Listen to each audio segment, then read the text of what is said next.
கர்த்தருடைய பரிசுத்த நாமத்திற்கு மகிமை உண்டாகட்டும். நல்ல நாளிலும் ஜாய் குட் நியூஸ் டிவி மூலமாக உங்களை சந்திப்பதிலே மிக்க மகிழ்ச்சி அடைகிறேன். கிறிஸ்துவுக்குள் அன்பானவர்களே, 11 மாதங்களை முடித்து இந்த வருஷத்தின் கடைசி மாதமும் இந்த முதல் வாரத்தில் உங்களை சந்திக்கும்படியான ஒரு வாய்ப்பை கர்த்தர் தந்தபடினாலே ஆண்டவரை நான் அதிகமாக ஸ்தோத்திரிக்கிறேன். இம்மட்டும் நம்மை ஆண்டவர் தாங்கி நடத்தி வந்த தேவாதி தேவனை நாம் உள்ளத்தின் ஆழத்திலிருந்து துதிப்போம். இன்னும் சில நாட்களுக்குள்ளாக ஒரு புதிய வருஷத்துக்குள்ளே வரப்போகிறோம். இதுவரை கர்த்தர் எவ்வளவு அதிசயமாய் நடத்தினார். இன்னமும் அவருடைய சத்தத்துக்கு நாம் கீழ்ப்படிவோம். அவர் நம்மை ஆசீர்வதிப்பார். இந்த நாளிலும் தியானிக்கும்படியாக நான் எடுத்துக்கொண்ட வேத வாக்கியம் உபாகமம் 4ஆம் அதிகாரம் 29ஆம் வசனம். அப்போது அங்கே இருந்து உன் தேவனாகிய கர்த்தரை தேடுவாய், உன் முழு இருதயத்தோடும் உன் முழு ஆத்மாவோடும் அவரை தேடும்போது அவரை கண்டடைவாய். கிறிஸ்துவுக்குள் அன்பானவர்களே, கர்த்தர் இங்கே என்ன சொல்லுகிறார்னா, முழு இருதயத்தோடு முழு ஆத்மாவோடும் அவரை நீ தேடு. முழு உள்ளத்தோடு அவரை நாம் தேடும்போது அவரை நாம் கண்டடைகிறோம், தேவனை நாம் கண்டடைகிறோம். அது மட்டும் இல்லை, ஒருவேளை இந்த கடைசி நாட்களில் சில கஷ்டங்கள், துன்பங்கள், துயரங்கள், பல பிரச்சனைகள், பாடுகள் வந்தாலும் கூட வேதத்திலே நாம் தொடர்ந்து வாசிக்கும்போது 29ஆம் வசனத்தில் 30ஆம் வசனத்தில் நீ வியாகுலப்பட இவைகளெல்லாம் உன்னை தொடர்ந்து பிடிக்கும்போது கடைசி நாட்களில் உன் தேவனாகிய கர்த்தரிடத்தில் திரும்பி அவர் சத்தத்திற்கு கீழ்ப்படிவாயானால் உன் தேவனாகிய கர்த்தர் இரக்கமுள்ள தேவனாய் இருக்கிறபடியால் அவர் உன்னை கைவிடவும் மாட்டார், உன்னை அழிக்கவும் மாட்டார், உன் பிதாக்களுக்கு தாம் ஆணையிட்டு கொடுத்த உடன்படிக்கையை மறக்கவும் மாட்டார். அல்லேலூயா. அன்பானவர்களே, முழு உள்ளத்தோடு ஆண்டவரை தேடுகிற பிள்ளைகளுக்கும் கூட திடீர் என்று சில பிரச்சனைகளும் கஷ்டங்களும் வியாதிகளும் வேதனைகளும் வராமல் இல்லைல்ல, வரத்தான் செய்கிறது. அப்படி வந்தாலும் கூட நீ அவருடைய சத்தத்துக்கு கீழ்ப்படிவாயானால், வேத வசனத்தின்படி நடப்பாயானால் அவர் உன்னை கைவிடவே மாட்டார், உன்னை அழிக்கவும் மாட்டார், உன் பிதாக்களுக்கு ஆணையிட்டு கொடுத்த உடன்படிக்கையை அவர் மறக்கவும் மாட்டார். மறப்பதற்கு அவர் மனிதன் அல்ல, அவர் ஒரு தெய்வம்.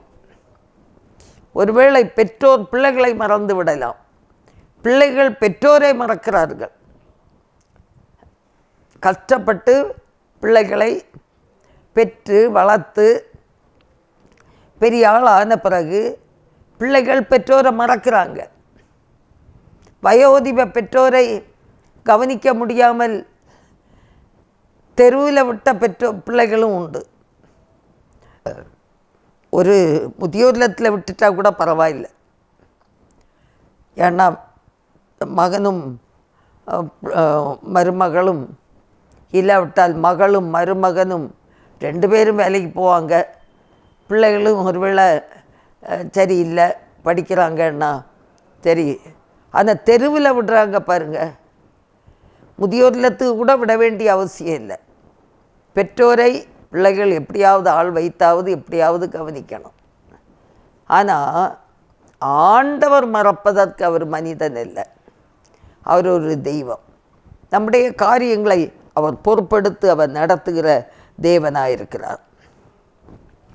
எல்லா சூழ்நிலைகளிலும் அவர் சொல்லுகிறார், நீதிமொழிகள் 8:17, என்னை சிநேகிக்கிறவர்களை நான் சிநேகிக்கிறேன், அதிகாலையில் என்னை தேடுகிறவர்கள் என்னை கண்டடைவார்கள்.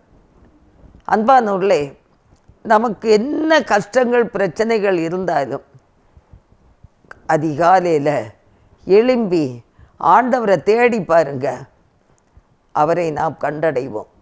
அவர் நம்மோடு பேசுவார். வேதத்தை வாசித்து பாருங்கள்.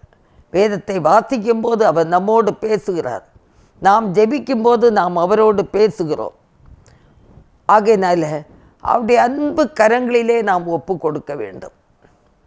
கர்த்தரிடத்தில் பின்னால் உள்ள வசனத்தை பார்க்கும்போது நீதிமொழிகள் 8:18 ஐஸ்வர்யமும் கனமும் நிலையான பொருளும் நீதியும் என்னிடத்தில் உண்டு. ஆகையினால கர்த்தரிடத்தில் நம்ம அதிகாலை நேரம் எழும்பி இருந்து ஆண்டவரை நோக்கி கூப்பிட வேண்டும். ஆண்டவரிடத்தில் நம்முடைய பிரச்சனைகளை சொல்ல வேண்டும். உன் பாரங்களை கர்த்தரிடத்தில் ஒப்புவிக்க வேண்டும். நம்முடைய தேவைகளை கர்த்தருக்கு தெரிவிக்க வேண்டும். அவரிடத்தில் ஐஸ்வர்யம் இருக்கிறது, கனம் இருக்கிறது, நிலையான பொருளும் நீதியும் கர்த்தரிடத்தில் இருக்கிறது. அன்பானவர்களே, அவர் ஆச்சரியமாக நடத்துவார், ஆச்சரியமாக நடத்துவார். நீதிமானுடைய சந்ததி அப்பத்துக்கு இறந்து திரிந்தது இல்லை என்று தான் சொல்லப்படுகிறது. ஆகையினால அவர் ஒரு நாளும் கைவிட மாட்டார். ஒருவேளை குடும்பத்தார் கைவிட்டு விடலாம், சகோதரர்கள் சகோதரிகள் நம்மை மறந்து விடலாம், பெற்றோர் மறந்து விடலாம், பிள்ளைகள் மறந்து, யார் மறந்தாலும் நம்முடைய ஆண்டவராகிய இயேசு கிறிஸ்து அவர் மேல் நம்பிக்கை வைக்கிறவர்களும் அவருடைய கற்பனைக்கு கீழ்ப்படுகிற பிள்ளைகளை அவர் கைவிடவும் மாட்டார், அவர் அழிக்கவும் மாட்டார். அவர் நம்மை தேற்றுகிற ஒரு தேவனாயிருக்கிறார். ஆகையினாலே அன்பானவர்களே, நம்ம அவரிடத்தில் அதிகமாக இந்த நாட்களில் அன்பு கூறணும். நம்மை ரட்சிப்பதற்காக தம்முடைய ஜீவனையே தியாக பலியாக ஒப்பு கொடுத்த ஆண்டவரை நாம் அதிகமாய் நேசிக்கணும். ஒரு பரிசுத்தவான், ஒரு நல்லவனுக்காக ஒரு நல்லவன் மரிக்க துணிவான். ஆனால் நம்ம நல்லவங்க இல்லை, நம்ம பாவிகளாகிய நம்மை ரட்சிக்க நாம் செய்த தவறுகளை எல்லாவற்றையும் அவர் எண்ணி வைக்காமல் அதை மன்னித்து மறந்து அவருடைய பரிசுத்த இரத்தத்தினால நம்மை கழுவி சுத்திகரித்து நம்மை ராஜாக்களும் ஆசாரியர்களும் ஆக்கின அந்த ஆண்டவரை நாம் என்ன செய்ய வேண்டும்? துதிக்க வேண்டும், அவரிடத்தில் அன்பு கூற வேண்டும். பக்தன் பாடுகிறார், அன்பு கூறுவேன் இன்னும் அதிகமாய், ஆராதிப்பேன் இன்னும் ஆர்வமாய், அன்பு கூறுவேன் இன்னும் அதிகமாய், ஆராதிப்பேன் இன்னும் ஆர்வமாய், முழு உள்ளத்தோடு ஆராதிப்பேன், முழு பலத்தோடு அன்பு கூறுவேன், ஆராதனை ஆராதனை ஆராதனை ஆராதனை. முழு உள்ளத்தோடு கர்த்தருக்கு நாம் என்ன செய்ய வேண்டும்? ஆராதனை செய்ய வேண்டும். முழு உள்ளத்தோடு நாம் அவரை நேசிக்க வேண்டும். எரேமியா 29ஆம் அதிகாரம் 13ஆம் வசனத்தில் பார்க்கும்போது, உங்கள் முழு இருதயத்தோடும் என்னை தேடீர்களானால் என்னை தேடுகையில் கண்டுபிடிப்பீர்கள். அவரை தேடும்போது நாம் அவரை காண முடியும். அந்த முழு உள்ளம் வேணும். ஆண்டவரே, எனக்காக இவ்வளவு ஜீவனை தந்து இவ்வளவு பரிசுத்தமான இரத்தம் பாவியாகிய என்னை ரட்சிப்பதற்கு சிந்தப்பட்டதே. அப்போ அந்த இருதயத்தின் அடித்தளத்திலிருந்து நாம் அவரை தேடுகையிலே நாம் என்ன செய்வோமாம்? அவரை கண்டுபிடிப்போம்.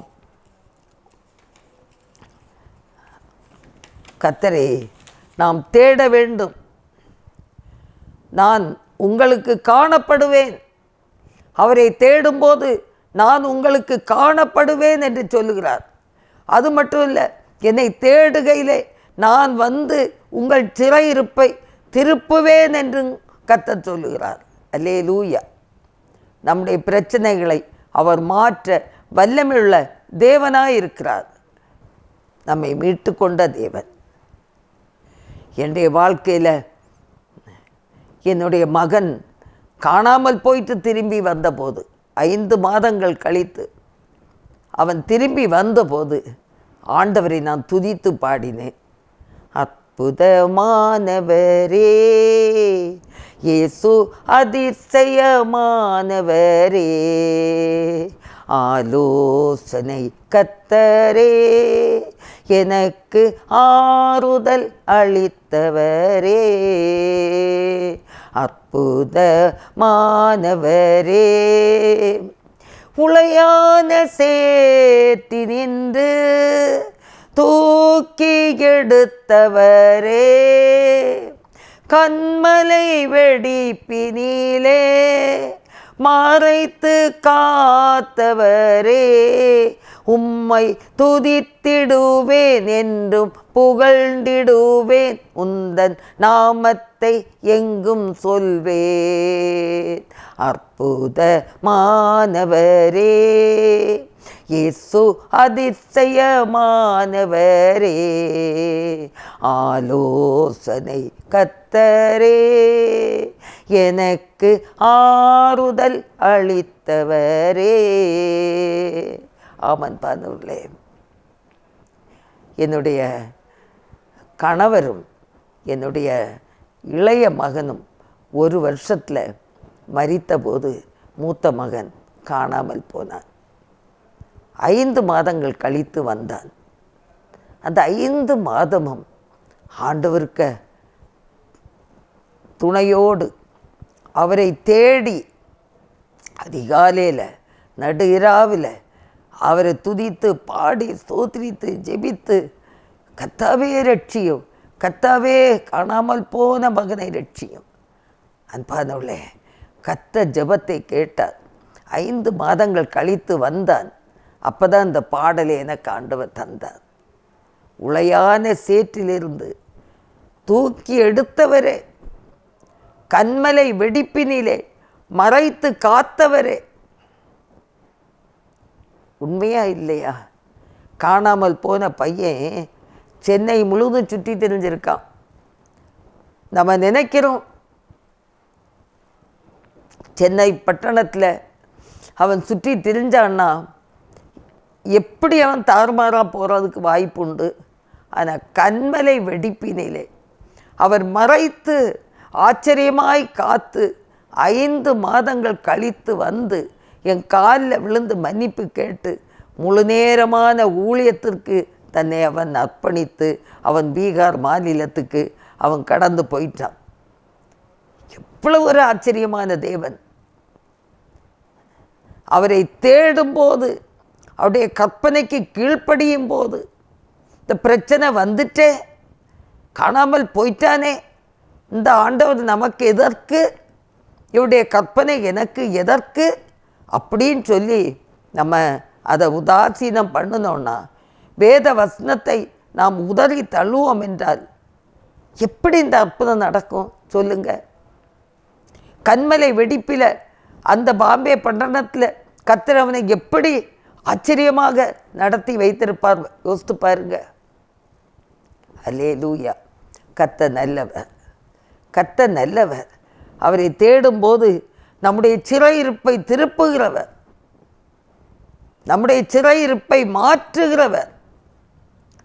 அது மட்டும் இல்லை, லூக்கா 11ஆம் அதிகாரம் 9ஆம் வசனத்தில் மேலே நான் உங்களுக்கு சொல்லுகிறதாவது, கேளுங்கள் அப்பொழுது உங்களுக்கு கொடுக்கப்படும், தேடுங்கள் கண்டடைவீர்கள், தட்டுங்கள் அப்பொழுது உங்களுக்கு திறக்கப்படும். தைரியமாக கேட்கலாம்.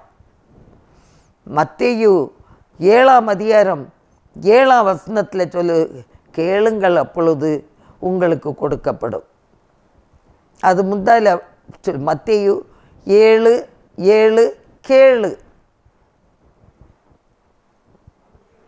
அருமையான வேதம். கேளுங்கள் உங்களுக்கு கொடுக்கப்படும்.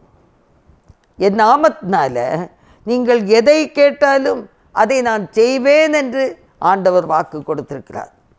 வாக்கு மாறாத தேவன். அதிசயங்களை செய்கிற தேவன், அற்புதங்களை செய்கிற தேவன். அவரை தேடும்போது நாம் கண்டடைகிறோம். கேட்கிறவனுக்கு கொடுக்கப்படுகிறது. அன்பானவர்களே, இப்படிப்பட்ட ஒரு உன்னதமான, ஒரு பரிசுத்தமான ஒரு தேவனை நாம் என்ன செய்ய வேண்டும்? தேடி கண்டுபிடிக்கணும்.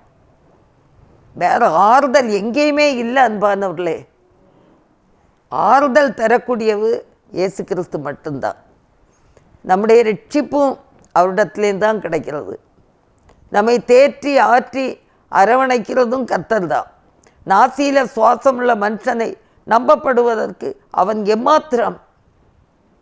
கர்த்தர் மேல் நம்பிக்கை வைங்க.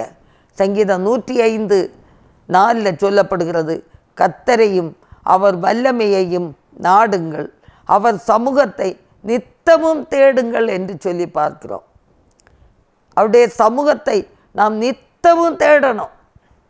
எப்பெல்லாம் சமயம் கிடைக்குதோ, வேலை, ஒரு வேளை ஸ்கூல் வேலை, ஆஃபீஸ் வேலை எல்லாம் போகும்போது வேலை செய்ய செய்ய நம்ம வேதத்தை வாசிக்கவோ தியானிக்கவோ ஜெபிக்கவோ கவர்மெண்ட் வேலை ப்ரைவேட் வேலை செய்ய முடியாது.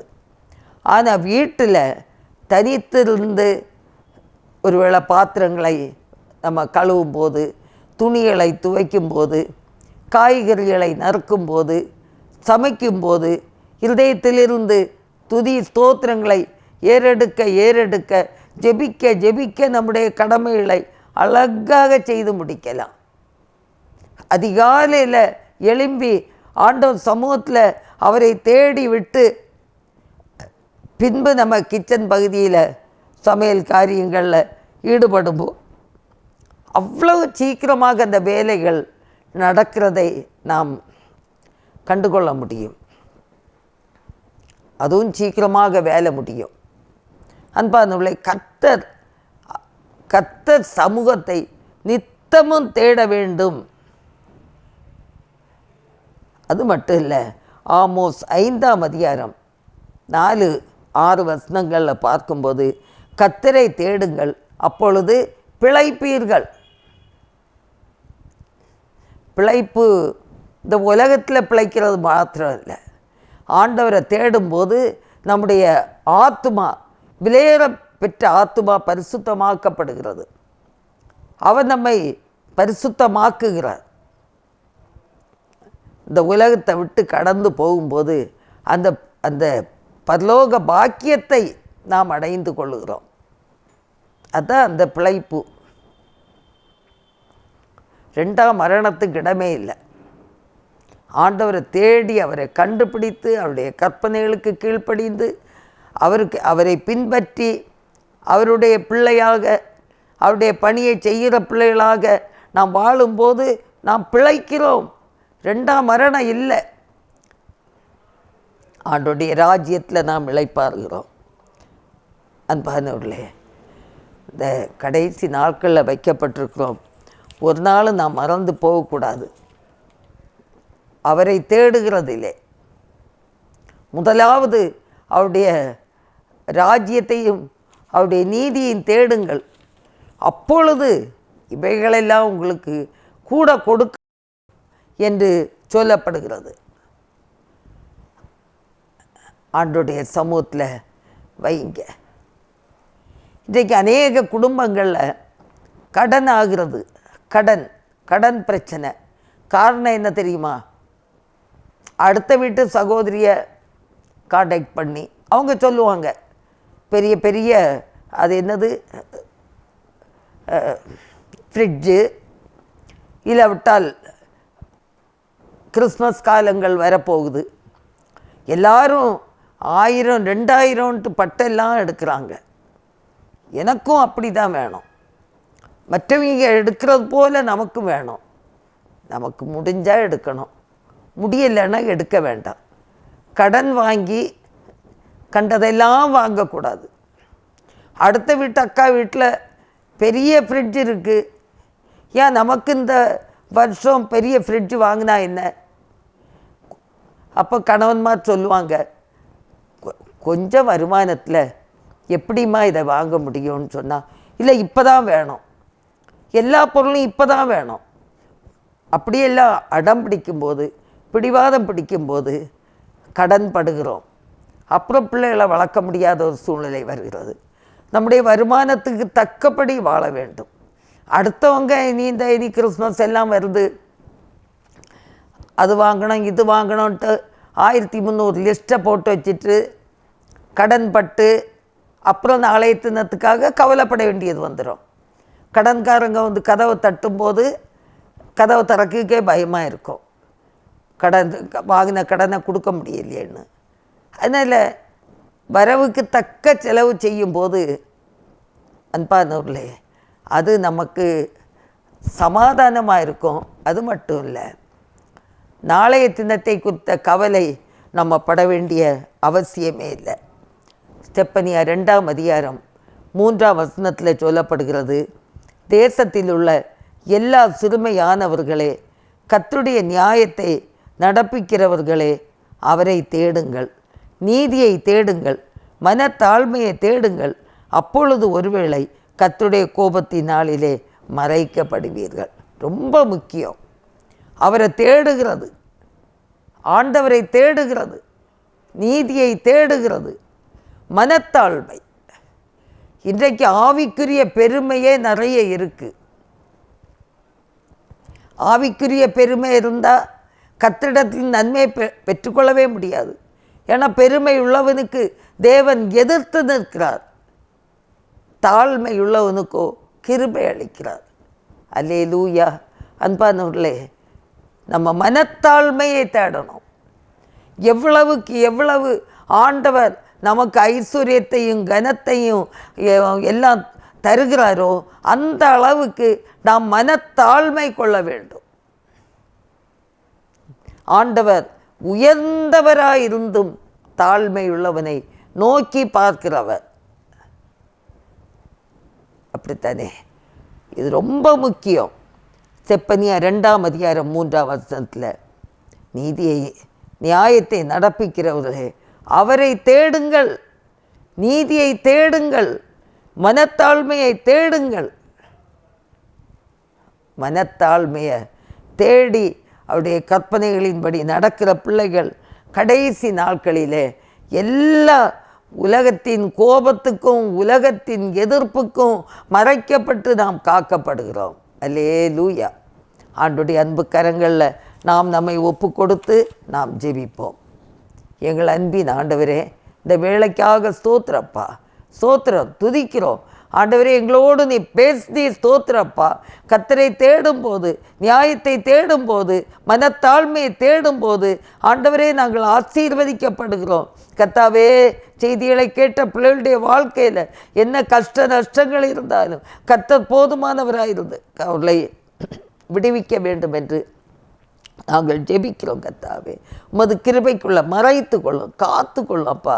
தீங்கு தீமைகளுக்கு விலக்கி பாதுகாத்து கொள்ளும், வியாதி தொல்லைகளுக்கு விலக்கி பாதுகாத்து கொள்ளும். கர்த்தாவே, இரத்த கோட்டைக்குள்ளே மறைத்து கொள்ளும். பரிசுத்தமான இரத்தம் கொண்டு கழுவி சுத்திகரித்து ஆண்டவரே நீர் காத்து கொள்ளும்படியாய் நாங்கள் உம்முடைய பாதம் பணிந்து நாங்கள் கெஞ்சுகிறோம். கர்த்தாவே, ஹல்லேலூயா. என்னோடு இணைந்து ஜெபிக்கிற பிள்ளைகளுடைய வாழ்க்கையில் எதை விரும்பி உம்மிடத்திலிருந்து ஆசீர்வாதத்தை விரும்புகிறார்களோ கர்த்தர் அவர்களுக்கு கொடுத்து ஆசீர்வதிக்கும்படியாய் ஆண்டவரே நடத்தும்படியாய் ஜெபிக்கிறப்பா. ஹல்லேலூயா. இம்மட்டும் தாங்கி நடத்தி வந்தீரே. 11 மாதத்தை முடித்து இந்த 12வது மாதத்துக்குள்ளாக பிரவேசிக்கிறோம். ஆண்டவரே, இந்த சில நாட்களுக்குள்ளாக ஒரு புதிய வருஷத்துக்குள்ளே நாங்கள் போக இருக்கிறோம். கர்த்தாவே, ஹல்லேலூயா. இம்மட்டும் தாங்கின ஆண்டவருக்கு நாங்கள் நன்றி செலுத்துகிறோம், ஸ்தோத்திரம் செலுத்துகிறோம், தாழ்த்தி ஒப்பு கொடுக்கிறோம். இயேசு கிறிஸ்துவின் நல்ல நாமத்தில் ஜெபம் கேளும் பிதாவே. ஆமேன், ஆமேன். கர்த்தர் உங்களை ஆசீர்வதிப்பாராக. ஆமேன்.